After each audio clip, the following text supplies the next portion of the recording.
Hey, what's up, ladies and gentlemen? Welcome to another episode of a Frugal Athlete podcast. Today is a very timely podcast with a very special guest. I've been trying to track him down for quite some time. One of the premier gentlemen in the branding space, in the NIL expertise space, Bill Carter. Bill Carter, how you doing today?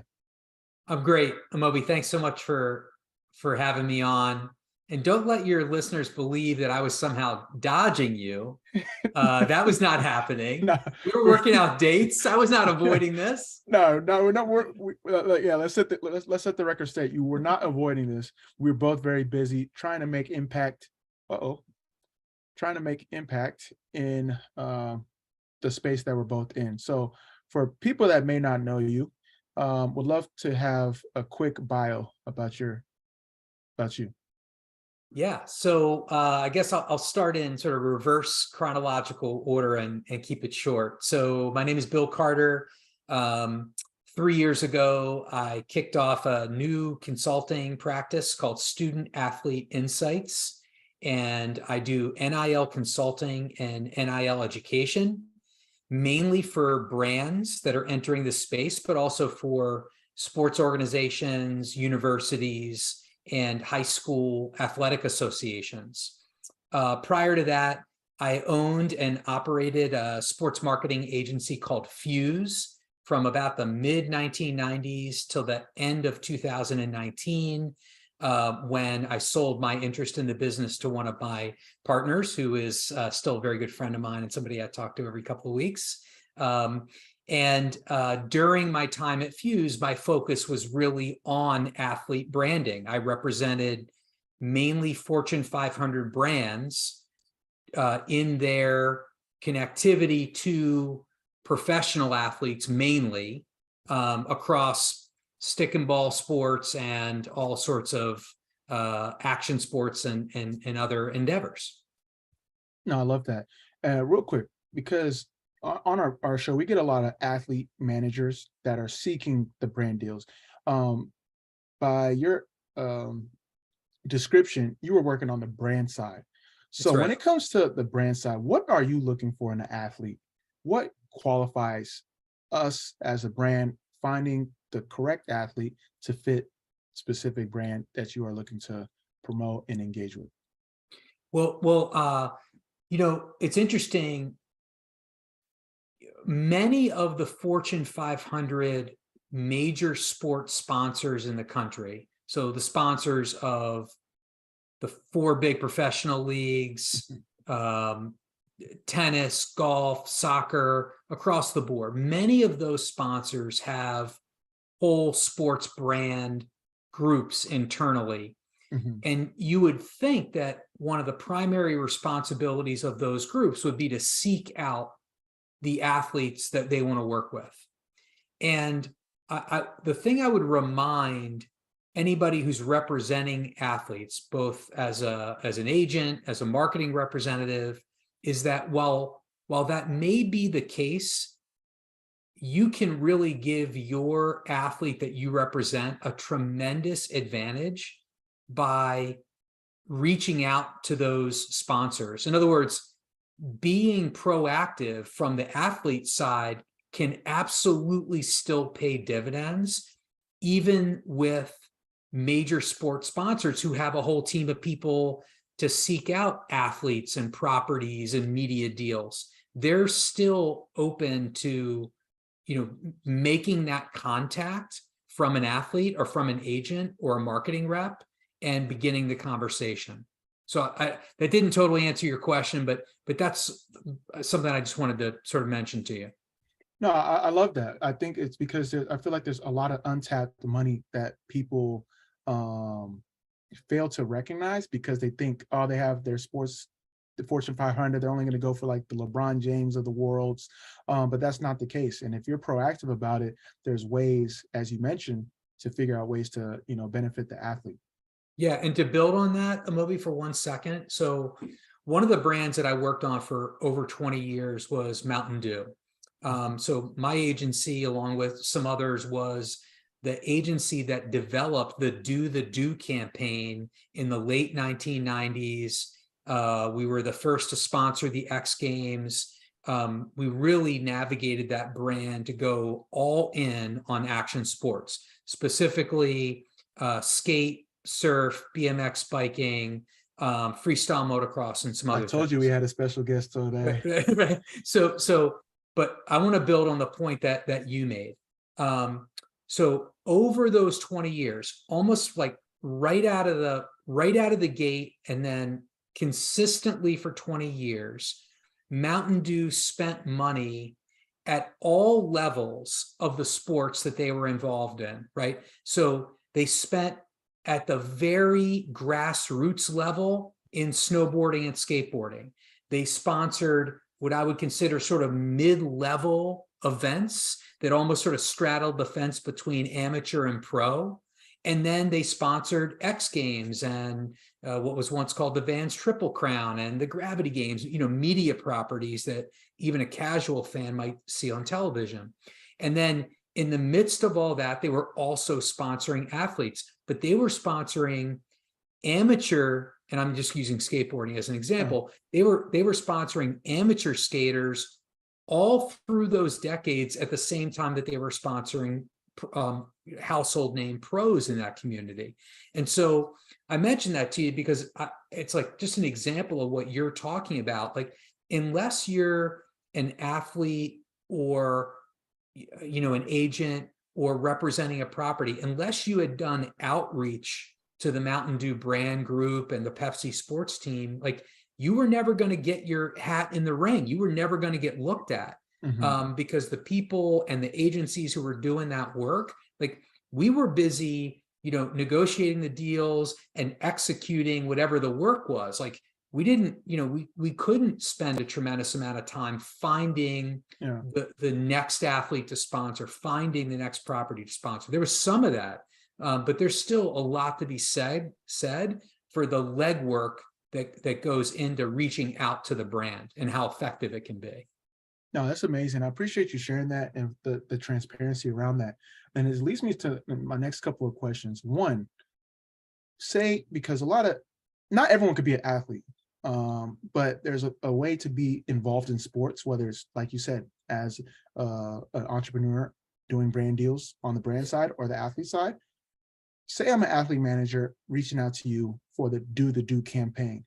Is it better I come with the pitch already, campaign locked and loaded, this is what we would think, what makes sense, profile, all that, or just trying to find what value I could bring based on your needs as a company, as a brand?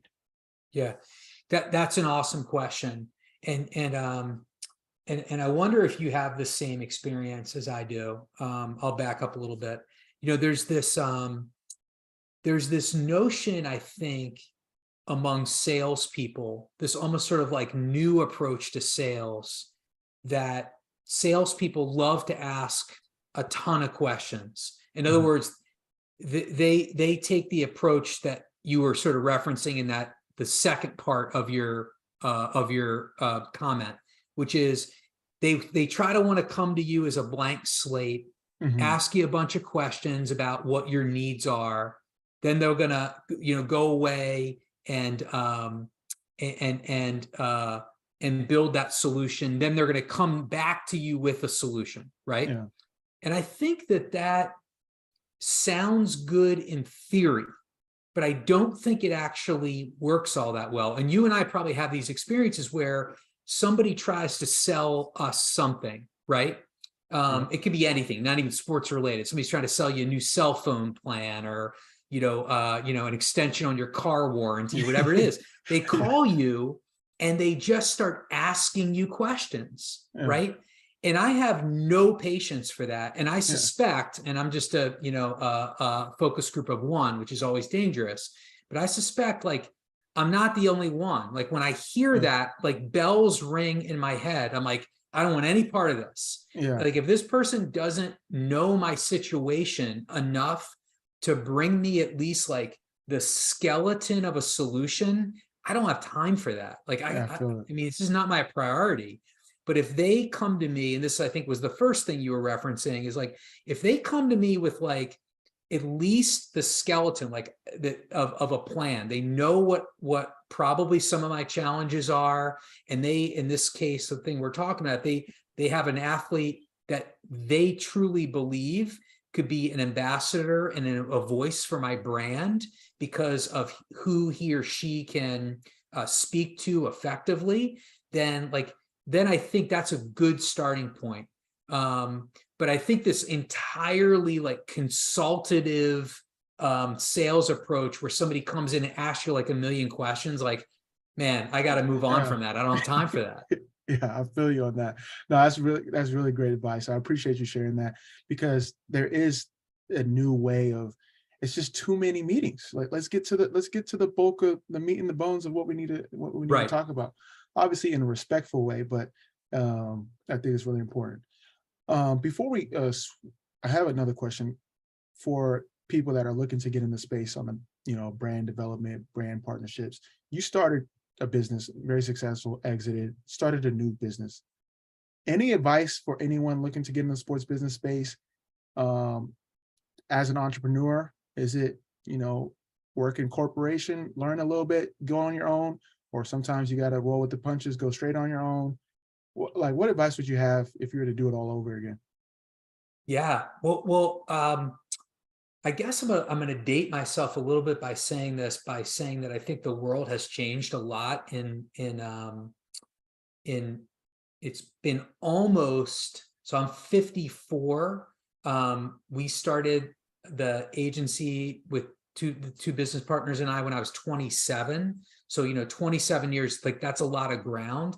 I would say 27 years ago, I was really naive, but I think we lived in a world where you could be more naive and still probably be pretty successful. This was also like, I know this is really going to date me. Like, this is also like, right around the time where the internet became something that everybody had. Like, it was not yet, a lot of people had access, but it wasn't quite the tool that it is today. Right.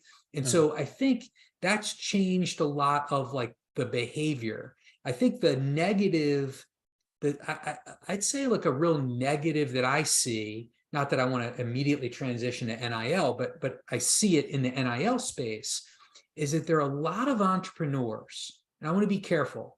I am very pro entrepreneur. I teach a class called Sports Entrepreneurship at the University of Vermont. Like, I am all in on entrepreneurs. But there are a lot of entrepreneurs in the NIL space that are naive about not their product or service and not what it can do, but they're naive about so many other facets of the sports industry that they talk about and position their product or service as being this end-all be-all solution, not recognizing that for the last 20 years, this other group of entities has been doing the exact same thing, but maybe with a different leaning. Maybe the NIL folks are doing it with a piece of technology. Well, that's awesome. But these people over here, they've been doing it sort of maybe in an agency format or whatever it is. I know I'm being very vague, but you get my point. And so I think I'm really pro entrepreneur, but I love it when I meet an entrepreneur that I can tell that she or he has really done their homework and they can talk about their innovation, but put it in the context of the sports industry. And like, I know they really know what they're talking about, like, because they get the whole picture. No, I love that. So I love the segue into, your teaching, the athlete entrepreneur. Obviously you teach a sports entrepreneurship class, but the athlete entrepreneur is the new wave, whether it's athlete content creator, athlete investor, athlete brand ambassador. Athlete entrepreneur encompasses all that. What are the 4 principles that you think every athlete entrepreneur needs? Oh gosh. Okay. Well, I'm gonna cheat a little bit. If you see me looking off to my left, I'm cheating because I think about this a lot. I jot down notes a lot. I think there's four sort of like big areas, and I'll promise not to go super deep into any unless you want me to. It's up to you. So I think the first one is is the personal brand development, like understanding that right now as an athlete, you have a brand. You absolutely have a brand, whether you have paid attention to it or not. You have one. All you need to do is Google yourself, and you will see what others see and what is the raw material that they've used to determine what your brand is. That's the first thing. And then number two, around personal brand development is, okay, so then what is it going to take for you to evolve your brand to speak effectively to the audiences that you want to reach, whether it's for yourself or on behalf of a partner that's a paid sponsorship or something. So those are the first two things. And then I think, anytime that I think about brand development, I also think about, okay, well, what does that mean? Like, where the rubber meets the road, like, do you have to become absolutely proficient? Well, maybe pretty close, but you need to become pretty, fairly proficient in Instagram and TikTok and even LinkedIn. And you probably need a personal website. And I know that sounds like a little bit crazy in the era of social media, but there's lots of reasons why you want a personal website, because you control that, you own that, right? You don't own social channels. So I think that's my first thing. I think that number two is around professional development, which is understanding time management. I think for college athletes, that means in and out of season. Huge one for me. Understanding your market value. And then the third one, and I'll stop after this in this section, is I think that athletes really need to understand what it takes to research and prepare to meet with a brand partner, as in a prospect. So, it's like, athletes are unique human beings, right? Like, they've worked very hard, but they, 98% of the time, they also have a special set of skills that are sort of God-given, that others, even with a lot of hard work, were never going to be able to achieve. And sometimes I feel like that can be a disadvantage to athletes in terms of like understanding preparation in the career setting, right? Like, because you're so used to success as an athlete. I'm not going to say you're winging it, but you're used to success. And in this career development, when you begin to meet with prospects and potential brand partners, I think it's really critical to know what that meeting might look like and know the preparation that might have to go into it.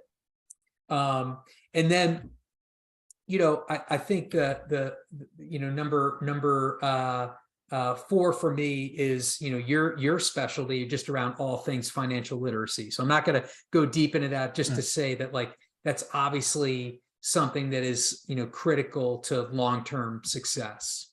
No, I think that's great. I think those 4 pillars that you stated, they build the table. They hold the table up of what an athlete entrepreneur's brand is going to be, whether it's while they're playing or long after they're playing. So appreciate you sharing. And I definitely would have signed up for this class if I was at Vermont, back in my day. Do you have any eligibility left? If I switch sports, I have some years left. By the way, UVM soccer team made it to the Elite Eight. I mean, they had a good year, but I'm sure they'd like to have you over there for a semester. We'll see. We'll make it happen. So I think this is a great segue to NIL. Obviously, you said you started in 2020. Perfect timing. You just came off the exit of your company. What was it that gave you the the spark or the aha moment to step into the space? I imagine you were already doing some consulting, already doing some, branding in that space already, but going all in, that's a risk. And did you see something, or was it a new fire in your belly? Like, what was NIL? Why did it Right. entice you?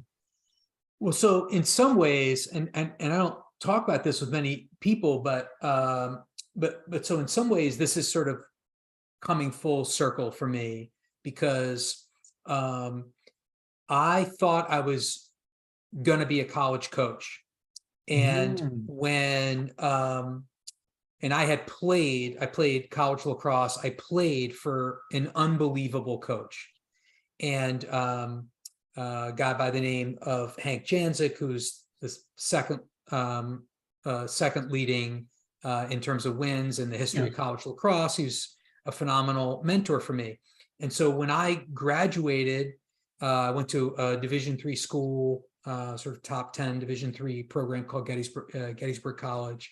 Okay. And when I left there, I took an assistant coaching position and went to grad school at Michigan State. Michigan State at the time was one of the few Division I programs west of the Mississippi. Been a lot of changes since then, but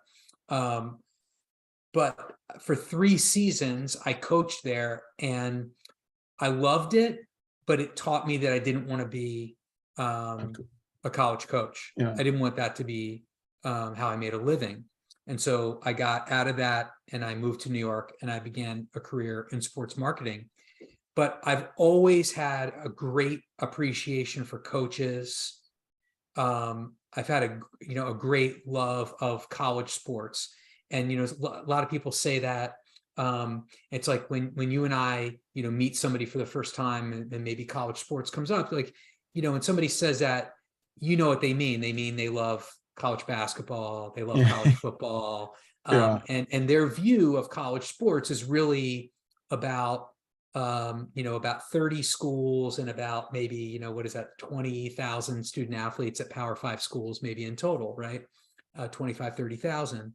But look, when I say I love college sports at all levels. Like, I Yeah. love Division 1, 2, and 3. They bring very unique, distinct things to the table. But I love watching college sports if I ever like stumble upon it that like are not sports that I care all that much about. Like, Yeah. I'll watch college volleyball. I'll watch college field hockey. Like, I love that stuff. And I think what a lot of people don't realize, but you do, because you lived it at a very high level, Yeah. but you've maintained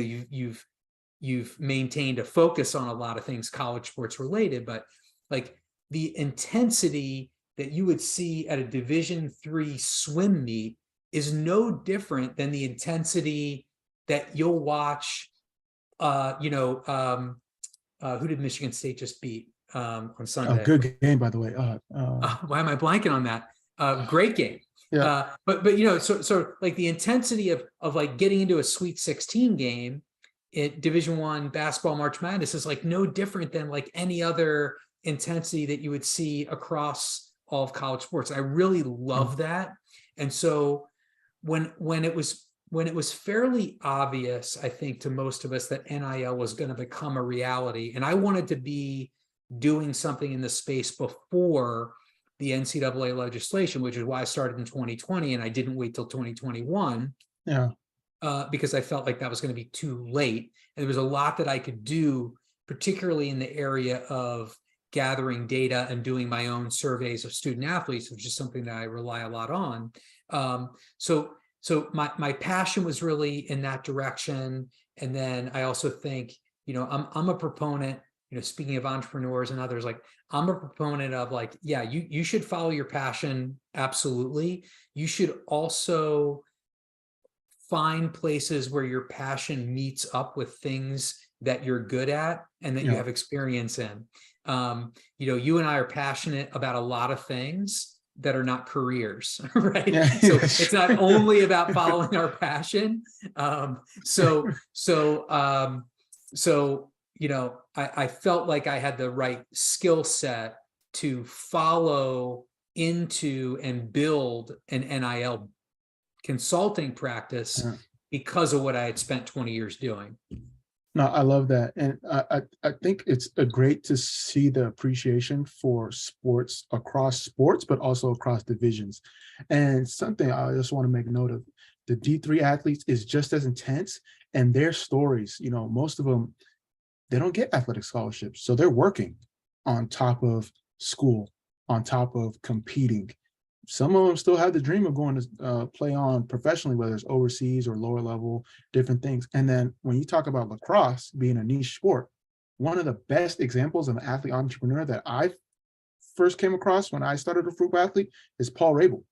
So Right. the possibilities are endless, and I think it's really important that you highlight that. For the niche athlete, how can they still win in NIL? Yeah.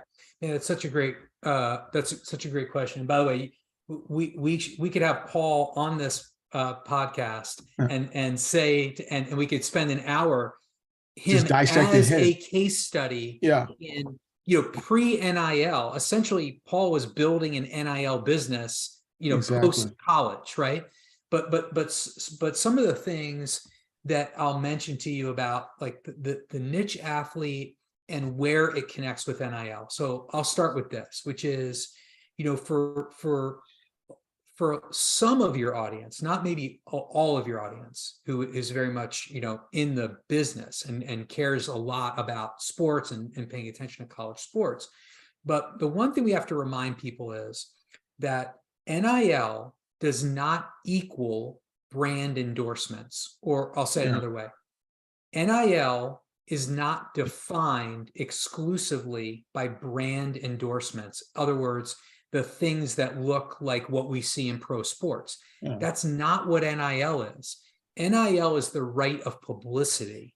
And with that right of publicity, an athlete at any level now can generate income, be compensated for the use of their name, image, and likeness. And so what does that mean, like in terms of the activities? It's not just then endorsements, it's camps, clinics, private instruction, social media influencer work, developing your own brand. And I don't mean that in the sense of a personal brand. I mean a literal brand, a sweatshirt brand, a clothing brand, some sort of merchandise, whatever it is.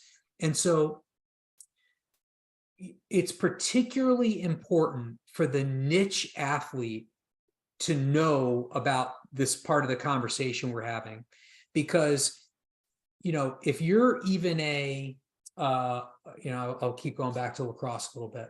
If you're a big time Division I lacrosse player and you play at Virginia, Maryland, Duke, Carolina, those schools, you're still going to have to piece together, as an entrepreneur, piece together your NIL business. There's not and this is not 100% true, but it's mostly true. There's not a collective who's going to come drop $50,000 in your lap because you're the best midfielder at the University of Virginia. That's not going to happen, right? But if you're the best midfielder at the University of Virginia, you can absolutely run clinics, camps, do private instruction, develop your own brand. You can certainly do social media influencer work, both for lacrosse brands who are always trying to mine the next level of youth players and absolutely will use college players, as well as, using this example, local brands and businesses in Charlottesville or throughout Virginia or throughout the lacrosse community. So the more niche the athlete is, or more niche the sport is, the more important it is for that athlete to see themselves as an entrepreneur and put together what that business looks like. Because no one's going to go drop, no one brand is going to make you an NIL success if you're a lacrosse player or field hockey. But you can absolutely have NIL success. No, I think you hit the nail on the head. And something I tell a lot of student athletes is, you can't worry about being a national star before you got to be the mayor first. Be the mayor of your local region. From there, be the governor, then move on to the president. But if you're not the mayor first, it doesn't make sense. So I really appreciate you sharing that, because a lot of times people are discouraged. It's like, oh, I'm not a FBS Power Five quarterback. I'm not, in the Final Four. But there is a clear pathway, whether it's, I'm doing reviews on all the lacrosse products we get, and I'm going to have an Amazon affiliate link. Or, you know what? I'm going to go back to my local youth club and do a camp, because a lot of parents want to know what it takes to go pro. Right. You have the ability to do that now with NIL. And if you're smart about it, and if you take, Professor Bill Carter's class, you might find a way to take advantage of it. And you're making me think too, and you probably have such a great line of sight on this in terms of soccer. I'd love to hear if you have a soccer example, but it can come from another sport. The athlete who says to you, and I hear this too, the athlete who says, well, I'm not a Power 5 quarterback, I'm not a Power 5 starting point guard, things like that. Like, wait, do you not have a rabid community of fans around your sport? I mean, think about a sport like that you and I don't think either one of us has a connection to, volleyball. My God, volleyball fans are crazy. Like, they love volleyball, high school volleyball, college volleyball. But like, in soccer or other sports, like, don't you see that where an athlete can just focus on, as you say, be the mayor, focus on their own community. They can have success just there. Unbelievably. Yeah, you're exactly right. So I'll just take soccer, for example. And I love this breakdown. It's something as simple as, all right, how I avoid injury. And you can create, soccer's expensive. It's a pay to play sport. So it's like, I can create a course. These are 100 drills you should do without having to pay a trainer. Make it for $10. You go to your old local youth club that you played for growing up. You go to your local high school, you go to your community, you go to your, college campus, sell that.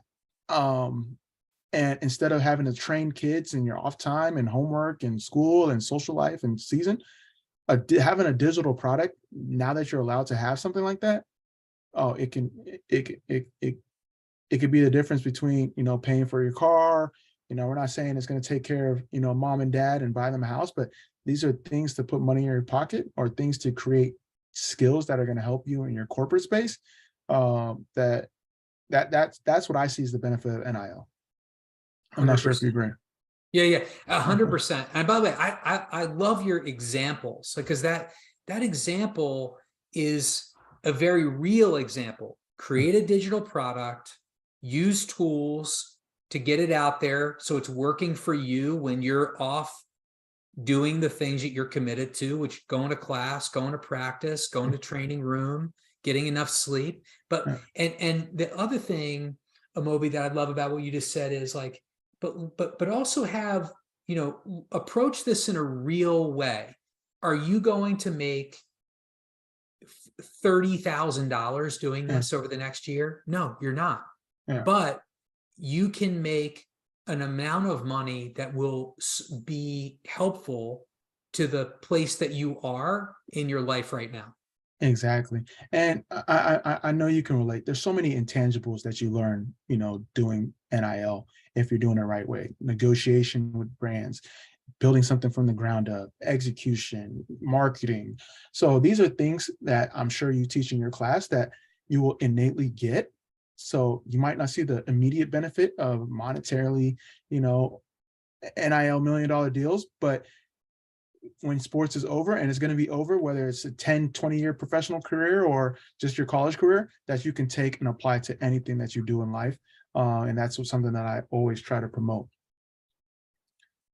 So with that being said, you do a lot of the education side. What are some of the things that, if you had a magic wand, you would fix? And not to say anything's wrong with NIL. We don't want anyone to come on the show and say, hey, he's calling out these people. But like, what are some things that could be highlighted or focused on as it pertains to NIL? Well, so I think I'll start relatively small. and I'll give you just one example, and it's going to sound a little self-serving, so I'll say up front that I wouldn't even care if I didn't make a dime over what I'm about to say. Like, I think that NIL education, both at the high school level and at the college level, should be 100% accessible. And I'll go one step further. It should be required. So I'll give you an example. I'll go a little deeper on this. So right now, there are about half the states in the country in Washington, D.C. permit NIL at the high school level. So high school Yeah. athletes can use their name, image, likeness to generate income, and about half do not. About half the states prohibit it, and that'll change over the next 2 years. Will probably be at all 51 jurisdictions, the 50 states in DC will end up permitting it. But to me, it's not about just permitting NIL to happen at the high school level. It ought to be taught at some level, the basics, NIL deal literacy, a little bit of financial literacy, again, age appropriate, the career development piece, just the basics of navigating NIL to be either simply just safe about it, Yeah. or to be effective if it's really something that you want to lean into. Okay. So I think that all 8 million high school athletes in this country should have access to NIL education. Now, what's the way to do that? I mean, there's only one way to do that at scale, really, right? Which is, on demand, access to video and other sort of teaching content. I do that. There are a bunch of other people that do that. There are firms that do that. And that's why I say, I don't care where it comes from, but I hope that we're in a place 3 to 5 years where 8 million high school athletes have access to that. And I hope the states that permit it, Amobi, the states that permit NIL, I hope they require students As almost like as an take it. elective, almost. Yeah. Yeah. And by the way, I mean, students shouldn't be paying for this, of course, Yeah. right? It should be paid for by high school athletic associations mainly. But I think the students who participate in NIL in those states ought to be required to have some level of NIL literacy. So that's, I would say, the big one in terms of where I'd see the change coming, or where I'd like to see the change. And then I guess the other one is going to be a lot more controversial, which is, and it's not going to happen tomorrow. It's not going to happen maybe in 3 years, but I think it'll happen probably in about 5, roughly, is that if we know where things are headed with college sports, in which I'll give you one example. Like, we knew we were going to end up here. We knew this. We knew it a long time ago, but we didn't really prepare for it. And then all of a sudden it happened. Like, oh my gosh, the sky's falling. Yeah. We just simply prepared over the last 5 or 10 years. We could have had a much smoother on-ramp to NIL. We wouldn't be in this sort of somewhat chaotic place as we are now. So now let's think about the next 5 years. Where are we likely to be? Well, I think we're likely to be where Division I athletes, and there may be a separate class of just football and basketball, basketball men and women, and then football. They may be a separate class, but they're likely to be in the revenue sharing business, right? With their schools and their conferences and the TV networks. I hope that filters down to all of college athletics, or all of Division I at least, but we're likely to be there. We're likely to be at a place where the institutions are offering payment to athletes in addition to the cost of the scholarship, cost of attending. And so if we know these things, again, like, let's go back 10 years. We knew we were going to be here, but we were still unprepared. We are very likely to going to be in those two places, say 5 years from now. So why don't we, whether, no matter who likes it, no matter who doesn't like it, why don't we begin to solve for that now, so that when it happens, it's not going to be because the Supreme Court made it happen. It's Yeah. going to be because people made some compromises and we all got there together. No, I think that's good. And I like how you're staying ahead of the game. And I think a lot of times, both on the agency side, the athlete side, the family side, the brand side, we're in the now, and it's important to be where your feet are, be in the present. But when it comes to stuff like this, you got to see where the puck is going in order to, be successful and take advantage and stay protected as well. So you do a lot of the education. You're a great follow on LinkedIn with continual updates. What are some of the questions you get from the brands looking to work with the athletes, the families, the people that you serve? What are some of these I guess frequently asked questions that you're getting? Well, I'd say the first one's like a really easy one. I mean, maybe not an easy answer, but an easy question, which is a brand will just say, okay, well, I've been following NIL in the news. It feels like something that my brand ought to be involved in. Where do I start? Like literally, what is step one, right? Hmm. And so one of the things I do is try to help them, and I actually just posted about it this week, like try to get them to sort of see the big picture. And I break it down into these 7 steps, which I won't bore everybody with now, but if they want to check it out on my LinkedIn, it's there, which is, starting with like determining what are going to be the NIL activations. What do you want student athletes to do for your brand? Is it post on social? Is it to do meet and greets at a retail store that you have? Is it going to be, what is it going to look like? Yeah. And then from there, it's easier to determine things like, here's how much I'll compensate athletes. Because if I'm going to ask them to do this and I expect certain results, like this would be how much I would pay for that. And then you can get to things like identifying the profile of an athlete who might be a great ambassador for your brand. And then going the next step, finding athletes that fit that profile, Yeah. training those athletes to be the voice of your brand, monitoring and helping them through the process on a month-to-month basis. And then, of course, measuring how successful this all was. So the number one question I get is, where do I start? And to me, you sort of start with that kind of process.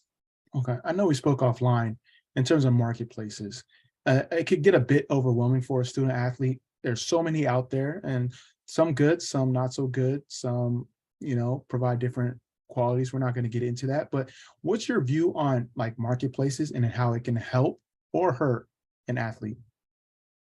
Well, so I guess I'm gonna, if you don't mind, I'm gonna tweak your question just a little bit. Oh, you're It's from good. the start, which is, so because the main questions I'm getting are from brands, and they'll say, should I approach this with my agency or with you or with somebody who's gonna, or my own internal team to identify athletes I want to work with, or should we use one of these digital marketplaces? And just to be clear, who we're talking about digital marketplaces like Mogul, Market Price, Open Doors, Influencer, NBC, Sports Athlete Direct, and Yeah. a Icon dozen others. source, open sponsorship. Yeah. Yeah, absolutely. So I think what I like to explain is that those marketplaces have filled an important they're providing an important service in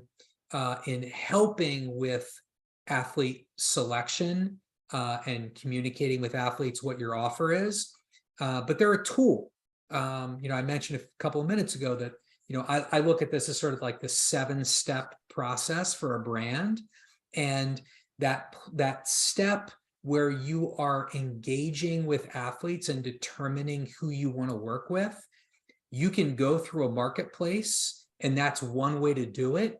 You can also work with an agency or consultant to help you identify specific regions or campuses, and then specific athletes Hmm. to bring sort of a more human touch to it in terms of how to go about that. So I think the marketplaces are an important component of NIL, but there are a lot of components to NIL, right? Yeah. And so, and they all sort of work together. I say to brands, you don't have to go through a marketplace. They're probably not the right tool for everybody, but in some instances, they're a really effective tool. Oh, I love that. So, and then from the athlete side, how do I price myself? How do I charge maybe more than I might expect? How do I negotiate? What does that look like? All right. Well, so I think they should start by asking you, because I feel like you probably have a really good perspective on this too. So what I would say is this: first of all, throw out the window as an athlete. Throw out the window anything you think you know about what other athletes are making, because what you're reading is probably not accurate. And I know this is going to come as a big surprise, but sometimes athletes don't tell other athletes the truth about what their sponsors pay them, Yeah, because nobody wants to look like the lowest paid guy in the locker room, right? that's facts. And Yep. so I think the way to approach it is sort of like the way you approach like even a brand or a business or any entrepreneur approaches pricing generally, which is, yeah, go out there, read what you can, get some idea, use, and then maybe add 25% to that number, try to use that. And if you don't think that you're selling, in this case, yourself as much as you should be, then you can always drop that price by 10% and eventually drop it another 10% and so forth until you find the right number. So I think it's a pricing strategy. It's and process. It's not, you're never gonna just land on the right number because you read in some data set that that Division II basketball players make X on social media. I mean, you can try that, but I think it's really you're going to have to get in there and test and fail a little bit to arrive at the right number. I love that. And I think NIL as a whole, as a student athlete, you're going to have to test and fail and try things and learn and really be curious about how you go about it. But as we close, I feel like I definitely think we need a part two sometime. This was Let's do it. an amazing conversation. I really appreciate you. We're gonna have all your show notes. Sorry, we're gonna have all your information in the show notes and description. I highly recommend, if you're listening to this, I have a notebook. I'm writing notes down right now. If you're watching the video, I'm writing my notes. Lots of gems.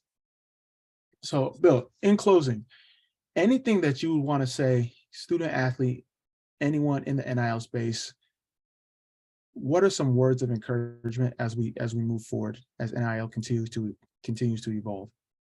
So I guess, I had a conversation. I'll give a couple of guys a plug on something I was writing earlier this week. I had an incredible conversation with two NIL lawyers that are pretty well known in the space, Mitt Winter and Darren Heitner, and you'll see those names quite a bit on LinkedIn and other places as well. And the three of us did this conversation, which I then wrote about, and it's coming out in a column that I write for Sports Business Journal called NIL Corner. It's going to come out in the next couple of days. And it's about sort of the legal atmosphere around NIL. And, one of the things that Mitt said one time and Darren agreed, and then we got to talking about it, and it really began to make sense is, it's really not as chaotic out there as maybe people believe it is. In other words, Mitt said, and I don't want to give him the credit if it was Darren first, but I think it was Mitt. He said, right of publicity laws that have been around for 100 years, they've worked for everybody for 100 years. And just because, and I'm paraphrasing now the group, when I say that just because there's this new thing called NIL doesn't mean that right of publicity laws are in chaos. They're not. They were working before for all of us regular people and celebrities and people in the public eye. And they're going to work just fine for student athletes doing NIL deals. And I think I use that, Amobi, just as like one example, is like we get all riled up about like every single part of Yeah. NIL, whether it's collectives or, you know, institutional policy or what the NCAA is doing. It's all going to be okay. It Yeah. really is. All of these entities were working pretty well before NIL, and this is all going to get sorted out, and it's not nearly as chaotic as maybe we feel like it is on a day-to-day basis. No, I love that. I think that's a great way to close. At the end of the day, it's gonna be okay. Take it with the grain of salt. Learn from the past, learn from examples, different case studies, and I really want to appreciate you for taking the time, Bill. It really means a lot. I'm excited to post this and share with the community. Well, thanks very much for having Yeah, me. It was great to talk to you. I love so many great parts of this conversation, and I'm certainly going to circulate this conversation when it goes live. I really appreciate being on the podcast. most definitely. I'm definitely gonna have your information in the show notes, but a quick plug for people that if they want to follow you. So yeah, well, first of all, you can check out my website, which is studentathleteinsights.com. There's a blog there with a ton of NIL data and some other information. You could find me on LinkedIn. Again, my name is Bill Carter. If you just maybe search Bill Carter NIL, you'll find me there. And on LinkedIn, I post an NIL newsletter called NIL Insider every week. And I try to make that as useful, valuable, full of data as possible. So sign up for that newsletter. Yeah, make sure you sign up. Valuable information. Once again, Bill, thank you so much. Definitely some gems. So make sure you tune in. If you have to replay it, write some notes down. If you would be so kind, leave a review, rate. It helps us continue to find ways to get people like Bill on the platform. And if you're on YouTube, make sure you hit that subscribe button. We're trying to grow. We're trying to create some more impact. So once again, Bill, thank you so much, and we'll catch you at a later time.